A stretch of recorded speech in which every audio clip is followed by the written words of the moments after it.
Overhaul. We're joined this morning at Post 9 by Virginia Democratic Senator, Gang of 8 member Senator Mark Warner. Senator, welcome down to the NYSC. Good to have you. Thanks for having me.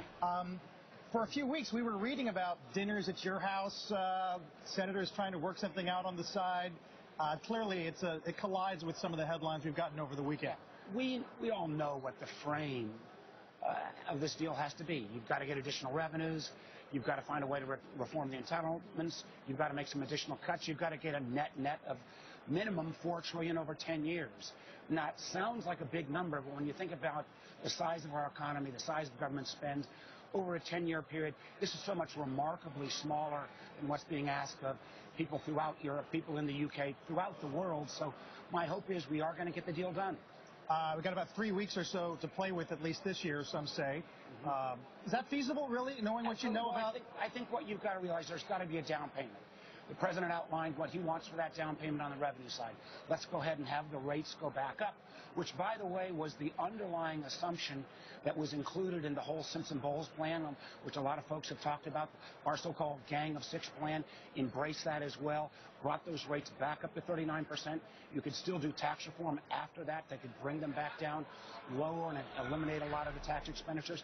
I think that's a good starting point, but are we going to fully get through tax reform, fully get through entitlement reform by the end of the year? Obviously not. What I fear, though, is let's not continue to negotiate this into the 11th hour, because every day that we go on during this period, during retail season, back consumers, which we all know consumer confidence still 2/3 of the economy, folks are just not buying stuff because they don't know what's going to happen come the beginning of the year. Is it your view that at this moment it is the Republicans' turn I think to table something? The president laid out his down payment, and then they said, well, give us more. In effect, what Secretary Geithner did was give them a term sheet. Now, I don't think they're going to totally accept everything on that term sheet, but in any kind of business deal I've been involved, I was longer in business than I've been in politics, you take that term sheet and you say, I like this piece, I don't like that piece. We do need some new ideas, though, in this. I mean, one of the things I wish would be, rather than these additional revenues, for example, being caught in the us versus them, why not recharacterize whatever revenues are collected and say we're not going to use these to simply grow government, but we're going to create a debt reduction sinking fund, and instead of turning this into the populist type argument, say anybody that pays into this, well, they're patriots. They're helping get this problem solved, because at the end of the day, you know, if we're really going to get to the revenues we need, we're going to need even more than that $1 trillion that is, in effect, part of the down payment. Senator, how much of the White House proposal is a line in the sand from your point of view? I mean, how much can that be moved? And I'm asking you because now there are comparisons this morning being made between President Obama and President George W. Bush, overplaying a mandate won through the election, but maybe overplaying it to the point where it would backfire, as it did in President Bush's case. What the president has asked for is $1.6 trillion net of new revenue. If you're going to get the kind of major entitlement reform that I and others believe you need to do to make sure that Medicare and Social Security and other programs exist 20 years from now, there is that relationship to making sure there's a big enough revenue number. What he's laid out in terms of the rates just gets you $1 trillion. So you're going to need net additional $500 or $600 billion beyond that. So I don't think he's over-asked. I think everybody knows, for those of us who've been successful, we're going to pay more. A little bit of the semantics now format. My sense is, let's go ahead, have the rates go back up. Then if we can really exercise the kind of discipline that tax reform, that Simpson-Bowles and Gang of 6 talked about, we got to go through that in the coming year.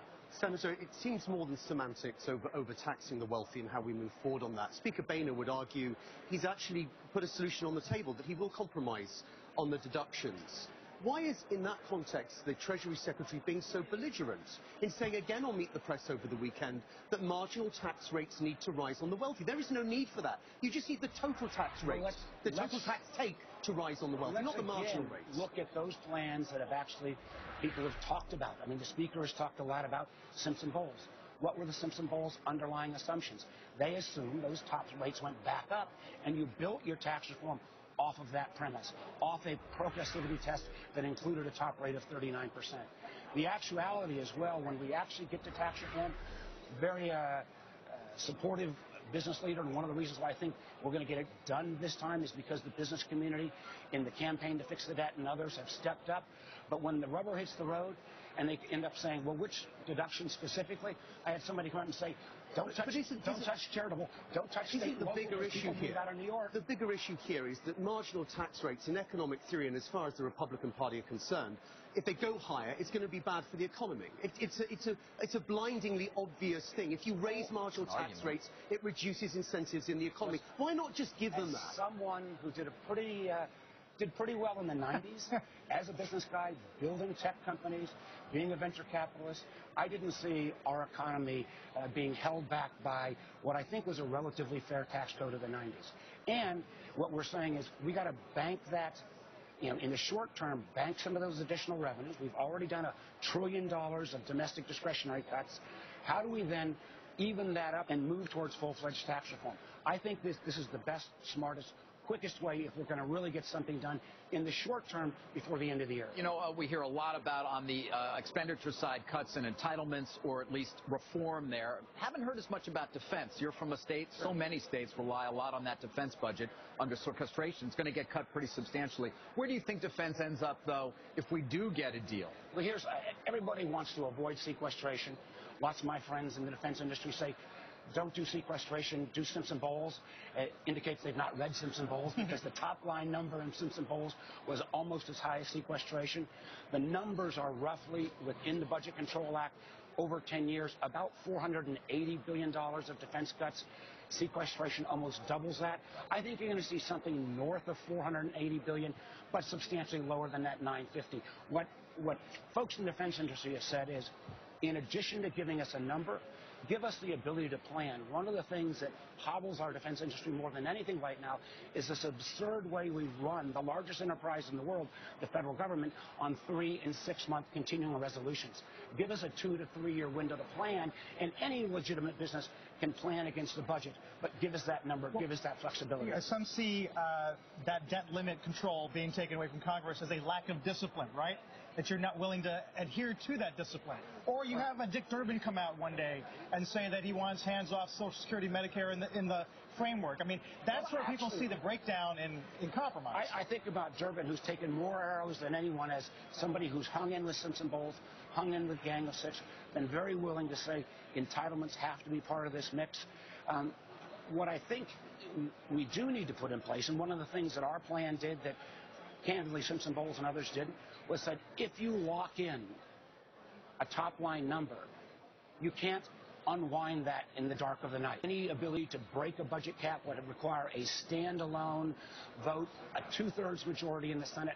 This would be unprecedented in terms of trying to put discipline back into, budgeting, which we have lacked from both sides. Right. Do you think the Gang of Six or Gang of Eight, to the extent we get tax reform next year, will play an important role in that? And will we default back to Simpson-Bowles with corporate tax rates going down considerably? Well, again, tax rates, I believe and hope tax rates will go down. They all went down based upon a top rate at 39%. We can get it done. The challenge, I believe, is when the rubber hits the road and you really start talking about home mortgage, charitable, state and local, healthcare exclusion, which are all the big ones. That battle is going to be ferocious. So let's make sure we go through it, but let's also make sure we have a default mechanism, not like a sequestration, which gives us the worst possible option, but a default mechanism that you can actually live with, whether it is a tax expenditure cap as a percentage of gross income or a dollar amount, or some, again, general debt reduction surcharge that might be more broadly applied. One of the things I think that we need to get into this debate is we all benefited from the $16 trillion in debt that's been run up. This really is the moral equivalent of war at this point. And the more we can turn the argument from kind of who won the last election and us versus them into those of us, and I'll be paying more, paying into something that's actually going to reduce the problem, the more I think we could actually turn this into a national cause. And frankly, you guys watch the markets all the time. I spend a lot of time in this business field. I believe we get a real plan that passes the market smell test, that hits that $4 trillion mark. It will do more for job activity and economic growth than anything the President or Governor Romney talked about in their campaign. Finally, I noticed your pin, your Rise Above pin. How does that play on the Hill? Do people give you a hard time? Well, listen, We need all these campaigns. One of the reasons why it's going to be different this time, the debt ceiling debacle and the super committee failure, is that the business community is stepping up, trying to reinforce elected officials in both parties to do the right thing. You guys have got this effort. We need every effort possible. It's one of the reasons why I do think it's good the president gets out there, because we mess this up again. That $4 billion a night that keeps clicking on, adding to the debt, that's what the American people is going to have to pay. So they need to have their voices heard. You need to have a dinner at your house for 535 people. How about that? I'll have a dinner for whoever it takes, whatever it takes to get the job done. Senator, thank you. As always, thanks. Senator Mark Warner, Virginia.